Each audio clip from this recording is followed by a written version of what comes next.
welcome to Church Experience Online. We're so happy you joined us today. As you watch this teaching video, if you have any questions or need help getting connected, please don't hesitate to reach out by phone or email. Also, our website is the best place to go if you would like to access helpful growth step resources, join a serving team, connect in a life group, get your questions answered, or support this movement financially by giving online. At the end of this teaching video, you'll hear one of our Church Experience Worship original songs, and we hope that gives you an opportunity to worship and reflect on what you've learned. Thanks again for joining us at Church Experience Online.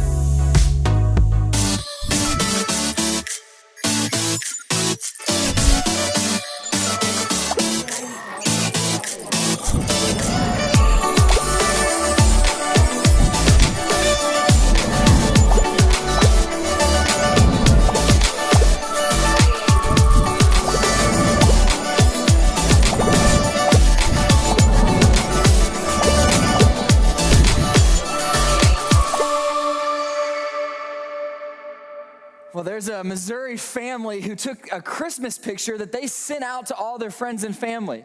But they did not expect that their family Christmas picture would end up somewhere other than in the hands of their friends. See, they had a college friend that was in the Czech Republic, and he was going through Prague when he realized, as he was walking past a grocery store, that the family's picture that was up on the wall of this grocery store was a family that he actually knew back in the United States.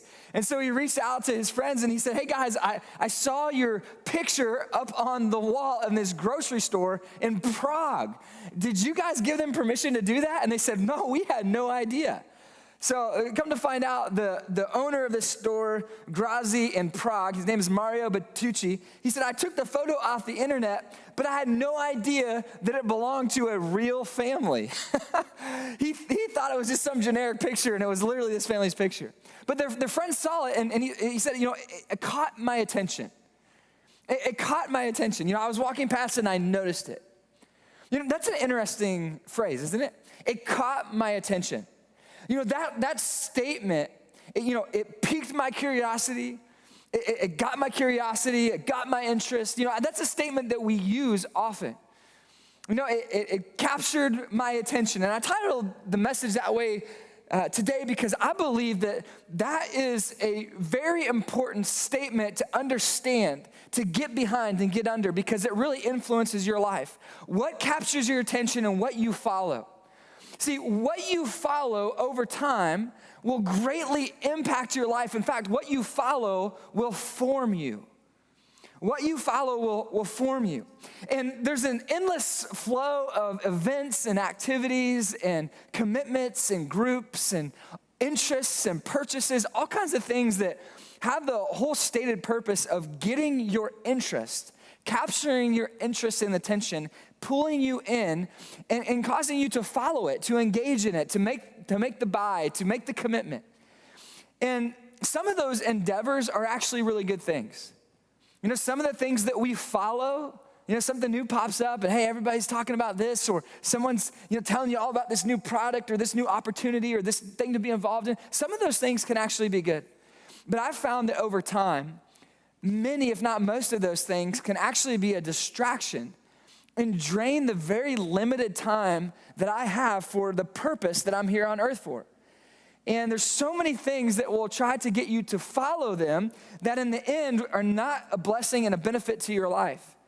That if you just follow the whims of culture and the salesmanship of the people trying to get you to follow them or follow what they're into, then what will happen is that you'll ping pong around in life, reactively following whatever it is that gets your attention.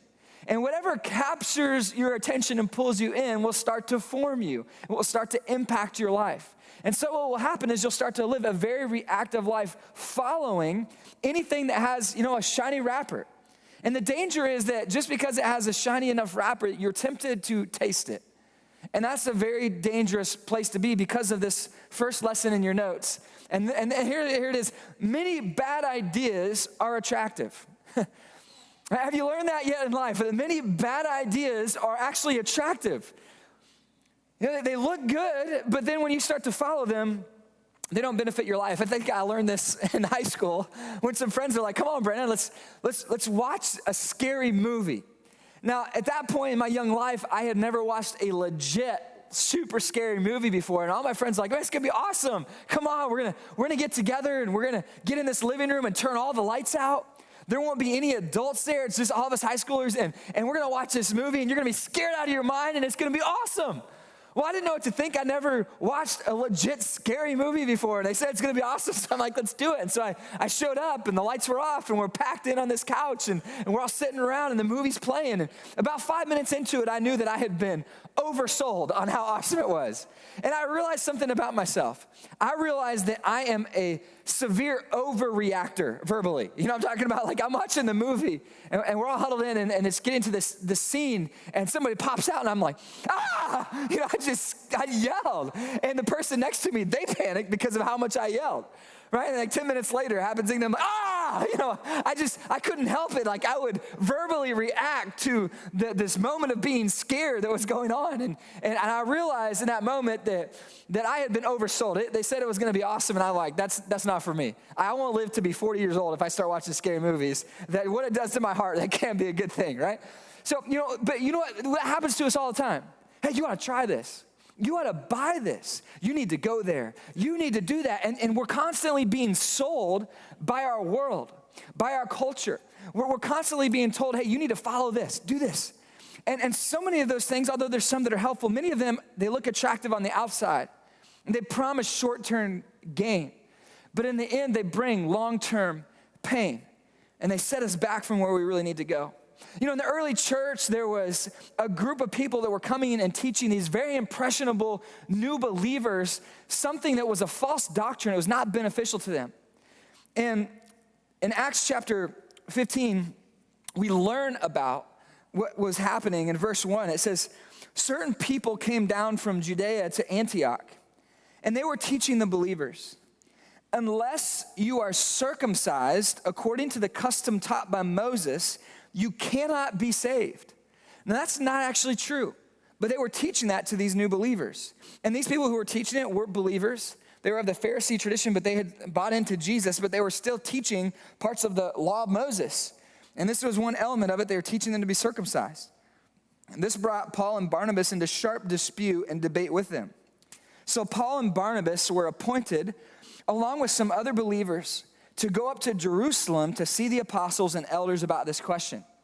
And they went and they talked to him about it, and they eventually agreed that this was not something that was required for salvation, and they went back and they taught this to the believers. But this was a very dangerous thing that was happening, because these people were coming teaching people that in order to be saved, it wasn't just Jesus, which it is, but they were teaching it wasn't just Jesus you needed to be saved, but you also needed to do these things, these physical things. And so it was like Jesus plus these other activities is what makes you saved. And Paul's saying, no, like that's not right.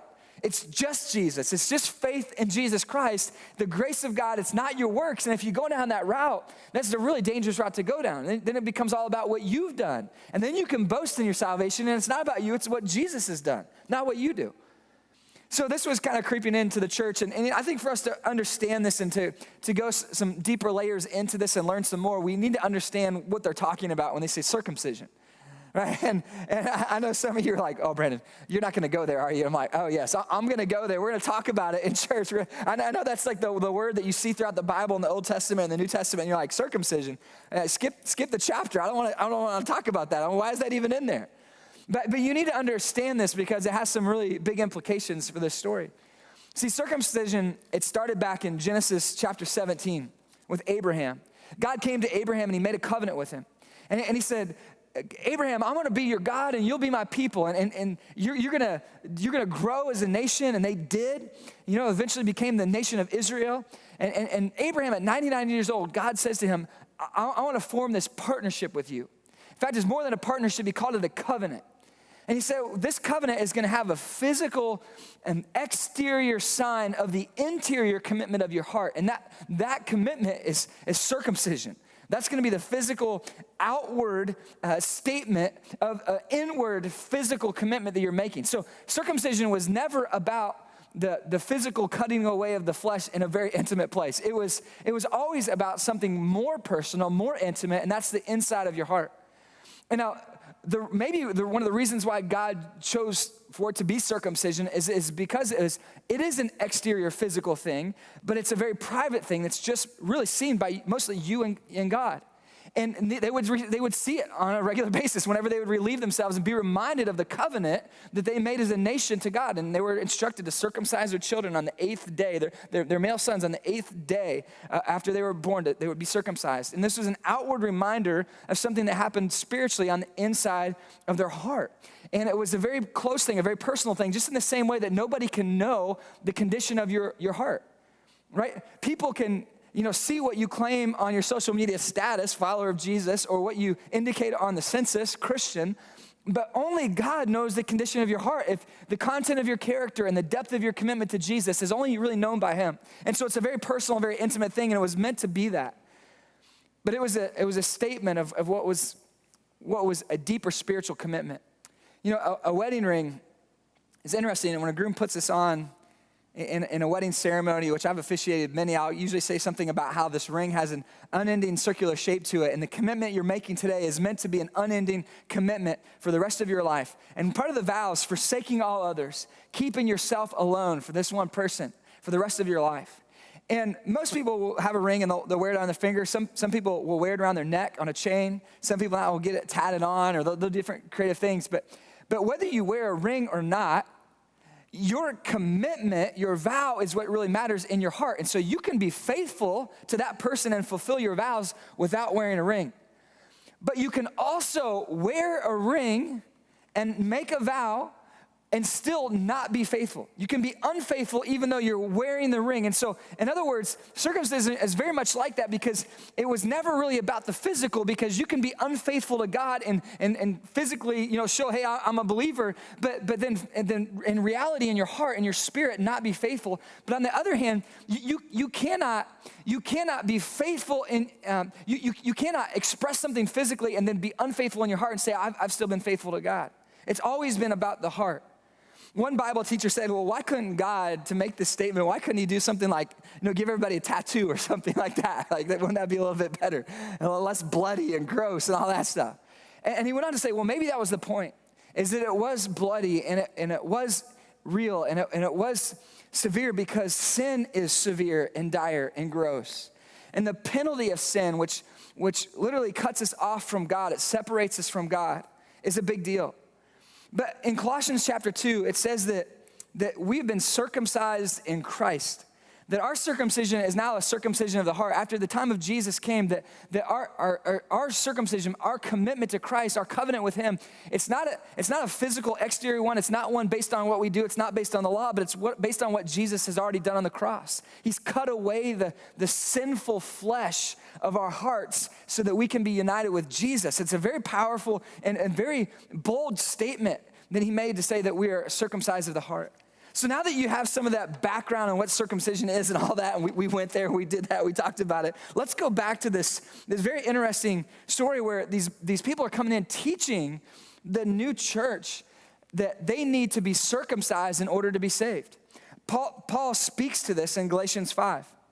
He says, hey, it's for freedom that Christ has set you free.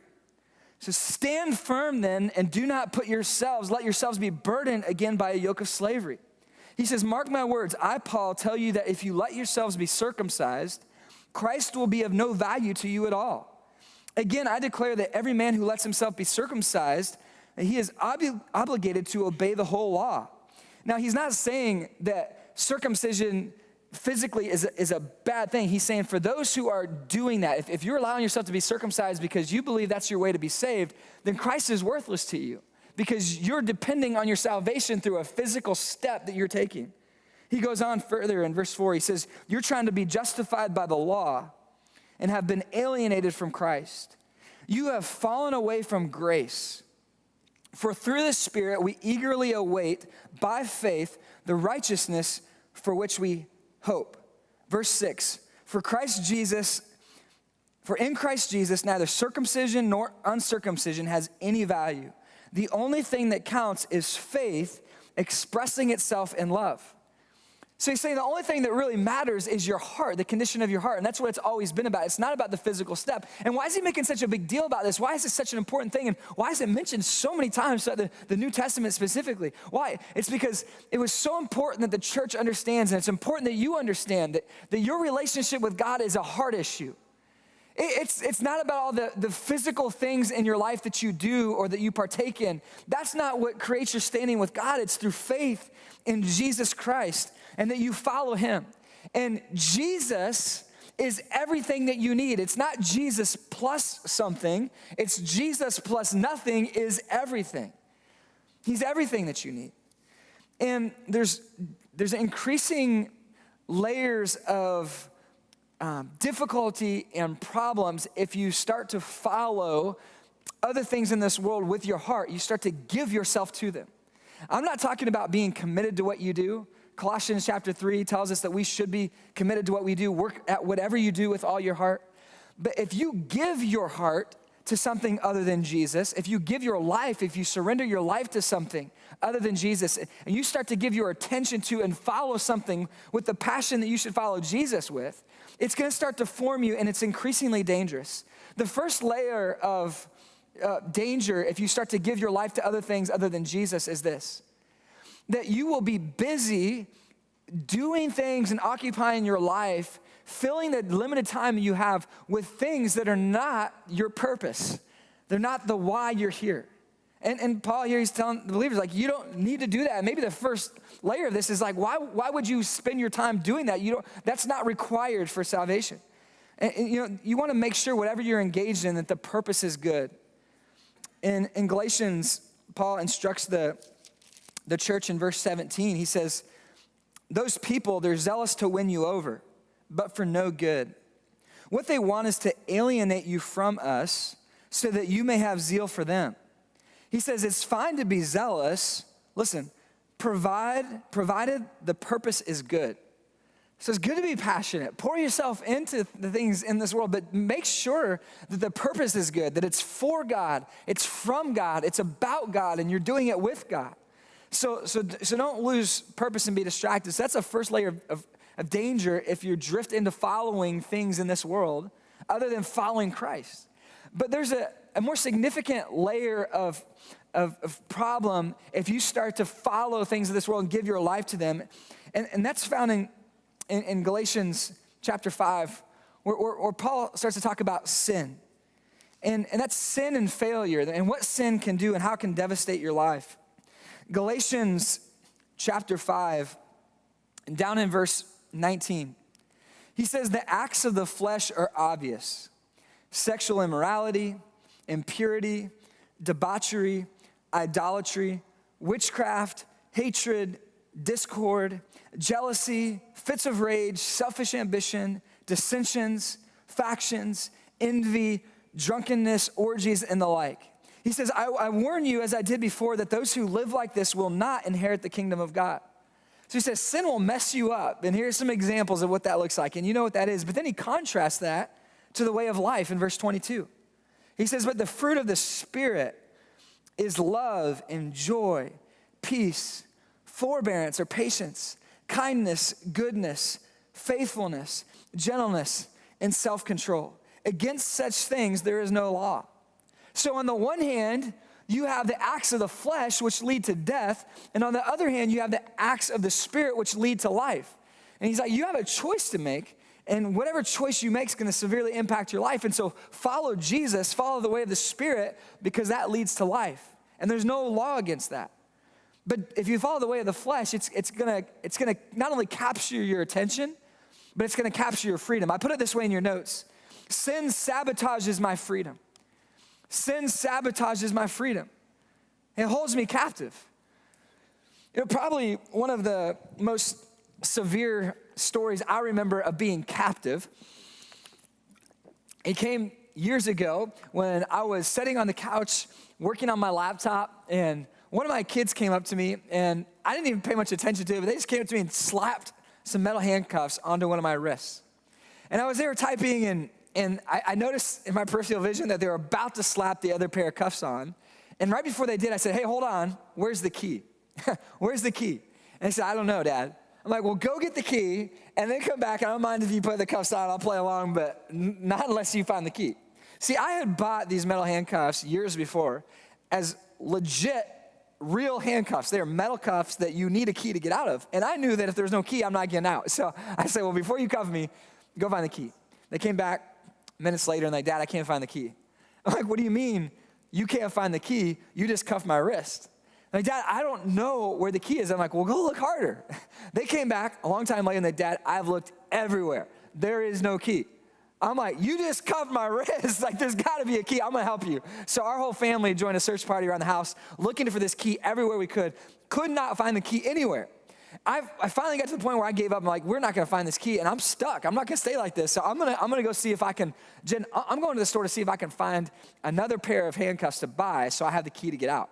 And so I named a few stores I thought might have one by chance, and I started to head out the door, and as I'm leaving, Jennifer's like, hey, babe, hey, hold on. Like, you're just going to walk into the store with a pair of handcuffs dangling from your hand? Like, that doesn't look suspicious? Like, you just broke out of somewhere? I mean, come on. I'm like, all right. So I threw a hoodie on, and, I kind of covered up best I could, but so this big old metal lump here underneath my wrist, right? So I walk out the door, I go to these stores. Nobody is selling what I'm looking for. So I'm like, what am I going to do? I'm stuck. Like, nobody is selling this key. So I decided to go to Home Depot, right? They can fix anything there, right? So I walk into Home Depot. I find the section with the metal snips, And so I'm thinking, I'm gonna just cut this thing off. And I'm looking at all the options, and I'm thinking, there's no good option. I'm picturing each one of these tools being between my wrist, where the lifeblood is flowing through my veins, right? And this metal handcuff that's snugly fit on my wrist. And I'm thinking, like, which one of these tools is gonna cut the cuffs without cutting my wrist? And I'm like, I don't see a good solution here to any of these. So I passed, and I'm like, I'm leaving. I got to find another option. So I leave, and I'm thinking, well, what do you do if you're locked in some way out of something and you need to get in? Like, who do you call? You call a locksmith. I'm like, why did I not think of that earlier? So I start calling through locksmiths. And I didn't know this, but locksmiths do not want to help you if you have handcuffs on. I understand it now for obvious reasons. I mean, would you want somebody to say, hey, can you break me out of these handcuffs? I'm going to come in. I mean, they don't know if you're dangerous, what the situation is, but every one of them were like, no, I'm sorry, we don't do that. You have to call somebody else. I couldn't get anybody to help me. Even though I explained my situation, nobody would help me. And so I'm stuck. So I finally gave up. I'm like, I'm calling the police. I don't know who else to call. I'm calling the cops. Sounds crazy, but I'm just going to do it. I call them, and I'm talking to this, it sounds like a receptionist over the phone, and I'm telling her the situation, and she's like, where are you? And she looked at my address. She said, well, why don't you go down the street to a fire station, and they can help you out.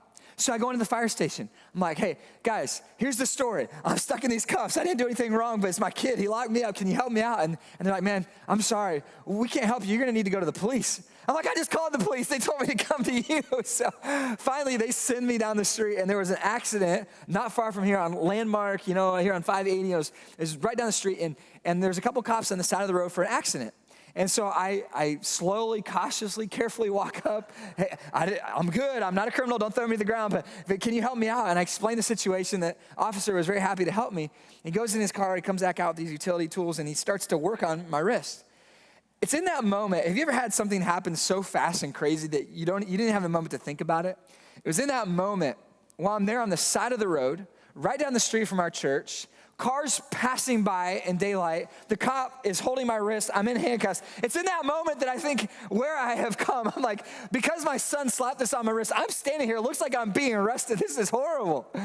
Well, he finally got it out, and he let me go, and I went home and grounded my kid for the rest of their life, right? So, but man, I remember that feeling so vividly of being stuck, and nobody could help me. And this is what sin does to you. It dangles the bait in the water. And, the reason why fishing works is because the allure of it, it's like, oh, that looks interesting. And you grab onto it and you follow it. But then all of a sudden you're stuck. You're captive. You are sabotaged. Your freedom is sabotaged, and you never intended to be there. But you're stuck. And this is the danger of following things with your life instead of following Jesus alone. When you start to give your heart to and surrender your life to, and it begins with giving your attention to things that are not of God, man, it sabotages your freedom. And the third and final and worst layer of this is that false teaching can sabotage and sink your faith. it can shipwreck your salvation. And many people don't come to Christ because they bought into the numerous theologies and ideologies and beliefs, false teaching that's so prevalent, especially now with the internet and smartphones. Some of these things are accessible to us, and that they bought in and they've been distracted and their faith has been shipwrecked. But there is, if I can remind you, no other freedom in this life that's greater and deeper and more lasting than the freedom that comes in Jesus alone. John 8, verse 36, Jesus says, "So if the Son sets you free, you will be free indeed." You really want to walk in freedom? Then don't follow sin. Don't follow the ways of this world. Follow Jesus. That will set your heart free. Then you'll really live. Then you'll really find life to the full. But sin sabotages your freedom. We know this teaching series is not just about unfollowing the things in your life that are unproductive, unhelpful, because ironically, that's really the teaching of our world, isn't it? I mean, if you read some of the pop psychology stuff that's out there, the self-help stuff, leadership development stuff, personal development, you're gonna find a lot of teaching that's very similar to our teaching here in this way, that they'll say unfollow things. They'll say unfollow the less productive things, follow the more helpful things in life. You know, it seems like common sense, right? But why don't you, if you're an alcoholic, hey, stop doing that. And stop being an alcoholic. Stop doing that because that's messing up your life, and that prevents you from keeping a job and even getting a job. So stop doing that and start, be on time and work hard and all that, and start following these things because they're gonna make your life better. But here's where our message deviates from the message of the world. So here's where the path diverges. Our message is not just about unfollowing the less helpful things in life. Because what we know in the Bible is that your heart was created with a hunger. Your heart was created with a thirst. And if you stop unfollowing some things in this world and you abandon those, not to follow Jesus, but to go follow just other more helpful things, what will happen is that your heart, because of this unsatisfied hunger in you, will cause you just to chase new things. Your attention will be just captured by new and different things. You might not be an alcoholic anymore, but now you might be a raging, materialistic, selfish, greedy person that's all about your career and wealth and whatever you can achieve and accomplish, and you don't even realize it, but you're chasing the ways of the world. You're following the ways of the world. You're not this anymore, and you've unfollowed these other things, but now you're just following new things. And the only solution is not to follow something new in this world, but to follow someone greater than this world, and that's Jesus. And he's the only one that will offer your soul freedom from the captivity of this world, that will captivate your heart. And Jesus says, follow me, live for me, then in me you will find when you follow me, you'll find true freedom in life. You will give yourself to something. Your attention, you will give it to something in this world. You'll surrender it. And I know what some of you are thinking, because we have, especially in our country, this very independent nature. And some of you are thinking, well, I'm not gonna reactively follow anything. I'm a proactive, strategic, reflective person, and I'm analyze and think through my life, and I'm not gonna reactively just ping pong around and follow different things in life. No, I'm gonna purposely follow the things I wanna follow. And I would just remind you that that's not true. It's a deceitful teaching of the world that you will give yourself to something every moment. Every time you give your attention to something, you're following it, and you will follow. You will follow things in this world. You'll be persuaded. And in Galatians 5, Paul teaches, he goes on in verse 7, and he's talking to them about this persuasion that's happening. And he says, you were running a good race. So who cut in on you? Who cut in on you and to keep you from obeying the truth? You got a good start. You're following Jesus, but who started to persuade you to add these other things in there? And I would just say to you, what are the things that you're tempted to follow? What are you being persuaded to follow in this world? You might be a follower of Jesus, but have you added in other things, like they were trying to teach these new believers to add into their life, this false teaching? Hey, you believe in Jesus, but also believe in this. What is that in your life? What is it that you're tempted to follow? What's hindering you from fully following Jesus? What is that for you? Well, he says, who cut on you? Who's doing this? He says in verse 8, that kind of persuasion does not come from the one who calls you. A little yeast works its way through the whole batch of dough. I'm confident in the Lord that you will take no other view. The one who is throwing you into confusion, whoever that may be, will have to pay the penalty. He says, brothers and sisters, if I'm still preaching circumcision, why am I still being persecuted? In that case, the offense of the cross has been abolished. Verse 12, he says a very funny statement. He says, as for those agitators, I wish they would go the whole way and emasculate themselves. That's really in there. It's amazing. He says basically, people are persuading you, they're confusing you, they're cutting in on you and distracting you. And, the question is, will you live reactively and follow whatever the whims are of this world that pull you in and entice you? Or will you be proactive in choosing what you follow? And some of you are saying, well, I'm one of those strategic people, Brandon. I'm not going to just follow whatever. I'm not going to get distracted. I'm going to choose. But what I would say to you, maybe this message is more for you than anybody else, because what happens is we say, well, no, I'm not going to just follow anything. I'm going to choose what I follow, and I'm going to follow a project. And some people do that. They give their life to, their heart to a project. And your project in this season of life might be your career. Your project might be a business that you have. Your project might be a relationship you have, or the goal of graduation, or having a family, whatever it might be. You have this project and you give yourself to it. You start following that as if it were a God. And you can do that. Some people do that.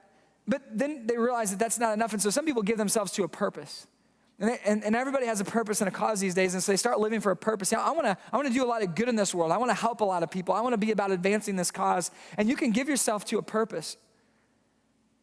But that in itself is not enough, and some people start to realize the intrinsic value of giving their life to something versus someone. It's better to give your life to something relational, and so they start to maybe later in life realize it's really about relationships. That's what lasts. That's what's more important, and so they might give themselves to something good, even God ordained, like a family or relationships or people, or I just want to love people.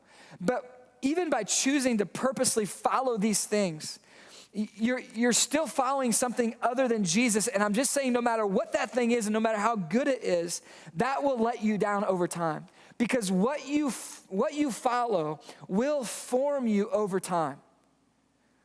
What you follow will form you over time.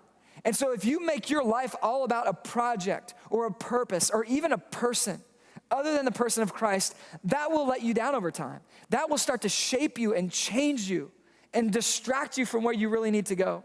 Think about a kid. I mean, have you ever tried to watch a kid grow? You can't. You can't really watch them grow, not in a 24-hour period. You might stare at them and be like, hey, you look about the same as you did yesterday, right? But if you see that kid, like once a year at a holiday with your family, and it's a relative, a niece or a nephew, and you say, man, wow, I haven't seen you for a year. And what's the first thing you say to that young kid? Wow, you've really grown. You've really grown. Because you can see the difference. But if you zoom in, that kid was still growing on a daily basis. From Monday to Tuesday, they grew just a little bit. You just couldn't see it. But they were growing every single day. And that's why at the end of 6 months or at the end of a year, you can look at them and say, wow, you've really grown. But it was happening every day. And some of you have started following things in addition to or other than Jesus.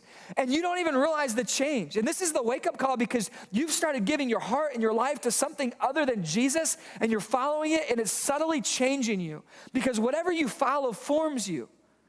And you're starting to be formed and shaped in the image of whatever it is that you're following and ultimately what it is that you're worshiping. And if it's anything other than Jesus, it's going to let you down. Even if it's something good.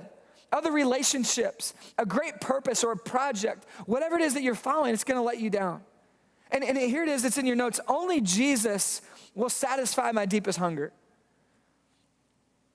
Only Jesus will satisfy my deepest hunger. There's a famous story about a Frenchman who walks in to see his physician, and he's depressed, and he says, I need help. I don't know if I can continue on in life. And the physician really quickly realized that this was far beyond a physical appointment. This was something deeper. This was into the psychological. And so he's trying to help pull this man out of this dark place he's in. He's like, hey, listen, you need to go have some fun. Smile a little bit. Go get some friends and laugh. And, get out. You need to get out and be with people. And you need to go do some stuff. In fact, you should go down to the circus. There's this clown, Devereaux, that makes people laugh. And you need to go to this circus, and you would love it. And at that point, this man who'd wandered into his office looks back at him with these really depressed and dark and discouraged eyes. And he says, the problem is, I am Devereaux. I am Devereaux. See, he had sold his life to pleasure. He had given himself to fun and helping others, please others, and helping others have fun. And he'd realized that on the other side of pleasure is a very lonely and dark place. That even chasing something so fun as pleasure and joy in this life and good things in this life, that on the other side of that even will let you down, because that's not enough to satisfy your thirst. And it's a very dark place. I hope you never get to it. I hope you don't waste your life on it. But it's a very dark place later in life when you come to the space where you realize that what you've worshiped, what you've given your time and attention to, what you've really given your life to, let you down. There is only one thing in this life that if you give your life to it, will never let you down. The only thing. Even the people that you love around you, even the great purposes you can be about in this world, even the incredible lasting projects that you can pour your heart into, there's only one thing, if you follow it, will never let you down, and that's Jesus. He's the only thing. He's the only thing worth giving your heart to and giving your life to, and if you follow anything else, I'm just saying it's gonna let you down. It has an expiration date on it. It will disappoint you, and in the end, it won't be enough. It will never quench your thirst. Only Jesus will satisfy your hunger. And one more time, if I could go back finally to Galatians 5, Paul talks about what it looks like to live in this way, because it's exciting. It's not just about what you shouldn't follow, it's about who you should follow and how amazing it is. He says in verse 13, he says, and this is to you as the church, he says, you, my brothers and sisters, were called to be free, but do not use your freedom to indulge the flesh. Rather, serve one another humbly in love. It's about love. It's about caring for people because God cares for people. Life can get so complicated, but really it's very simple. Jesus said it's about giving your attention to God, and it's about giving your attention to people and loving people. Loving God, loving others, that's really what it comes down to. But we're so distracted, so many distractions that keep us from being present with people. We live in an era, with the smartphones, with everything right there in front of us, it's so easy to be distracted, right? But he says, give your attention to what really matters. He goes on in verse 16 and he says, so I say, walk by the Spirit and you will not gratify the desires of the flesh. How do you live this way? Well, walk by the Spirit. And he explains it further in verse 25. He says, since we live by the Spirit, let us keep in step with the Spirit. So every day you wake up and you step with the Spirit today. And every moment you step with the Spirit and you stay in touch with him and you stay connected to him. And that's what brings life to you and joy to you and peace to you and hope to you and meaning to you. You stay connected to the Spirit. You walk in the Spirit. And you say, God, I want to walk with you today. But it really comes down to giving your attention to him, doesn't it? So what are you giving your attention to these days? Have you been distracted? Are you following lesser things? What are you following? Have you ever talked to somebody, like maybe a child that you're trying to impart a huge life lesson to? And you spend a few moments explaining this thing that's going to change their life. It's revolutionary. And it's going to influence all their years. And then you get to the end of the conversation and they say something like, did you see I spilled some food on my shirt at lunch today? And you're like, you did not even hear anything I said, right? Or maybe you're pouring your heart out to a friend and being very vulnerable and telling them some struggle inside of you and your heart. And you get done sharing and pouring your heart out and they look up from their phone and they say, what did you say? And you're like, you didn't hear anything I just said. We're so easily distracted in the world we live in today. And I think what it comes back to when we talk about who we're following, it comes back to this vision. It's in your notes. Being more present with God, more present with people. Man, if you would commit your year to this, how much different would this new season we're going into be for you? I want to be more present with God. Not only when I'm worshiping, I want to be more present, but when I'm mowing my yard, I want to be more present. When I'm walking the dog, I want to be more present. I just want to be more present with God and tuned in with him. And I want to be more present with people. I want to look at them in the eyes and see them as God sees them, and I want to care about them the way God cares about them. I want to be more in touch with God, more present with God, more present with people. Now, you can still go out to projects and purposes and other people and all that, but you do it because of God. You do it with God, and you do it for God. See, things have changed, and now we're giving our attention to what really matters. We're following Jesus. We're following his ways. And so let me wrap up this message by asking you a very important question. What is it that you've been following that's hindering you from following Jesus? What is it? Like that early church, do you believe in Jesus, but then you're also being tempted to add in other things? Like, I follow Jesus, but I also and I believe in this and follow this. Like, what is it? What is dangling in the water? What's on the hook that looks attractive to you but threatens to steal your freedom? I put it this way in the closing question in your notes. What do you need to unfollow so you can more fully follow Jesus? Personally for you, what is that thing that you need to unfollow so that you can more fully follow Jesus? Have a card that you were given on the way in. If you didn't get one, you can just raise your hand and one of the ushers will bring a card by. Or maybe if you wrote on it and you want a new one, and you can raise your hand up and they'll get it to you. Just keep your hand up until they come. But I want to challenge all of us to participate and write down on this card something that we want to unfollow. Something in your life that's hindering you from fully following Jesus. Whatever that is in your life, I want to challenge you during this closing song here in a moment to come on down and drop it into one of these buckets to my right and to my left. And as we're singing, I want to challenge you to take this physical step and write down. I want you to not put your name on it. It should be anonymous. And two things are going to happen. One, we talked about circumcision. In the Bible, so many times something physical was a statement for something spiritual that was happening.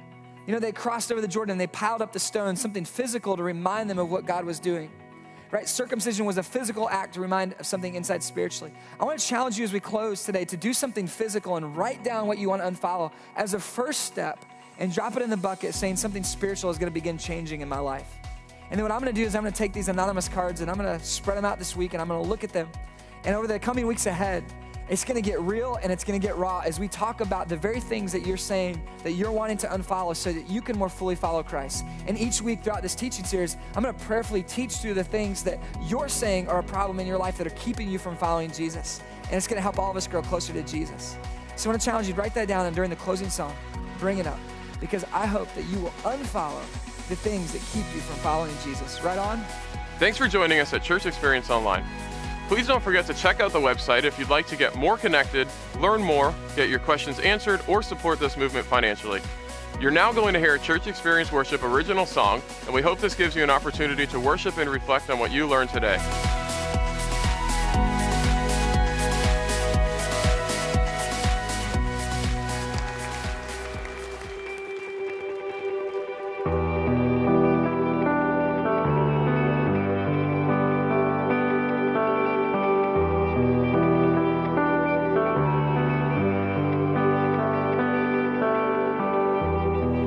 Overwhelmed in the battle, heading to defeat, holding on to the promise, you fight for me.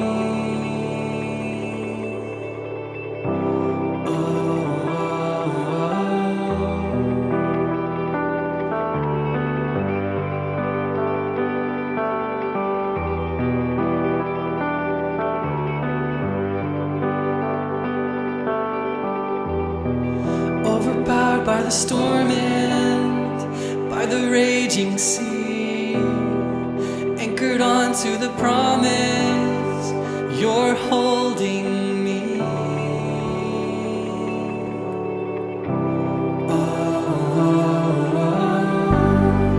Your love is strong, you've broken every bond. I'm taking heart. God, you overcome, and through the fire, I remember all you've done. You overcome.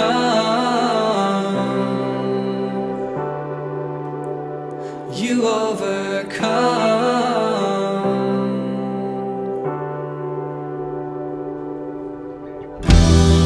Climbing over the mountain,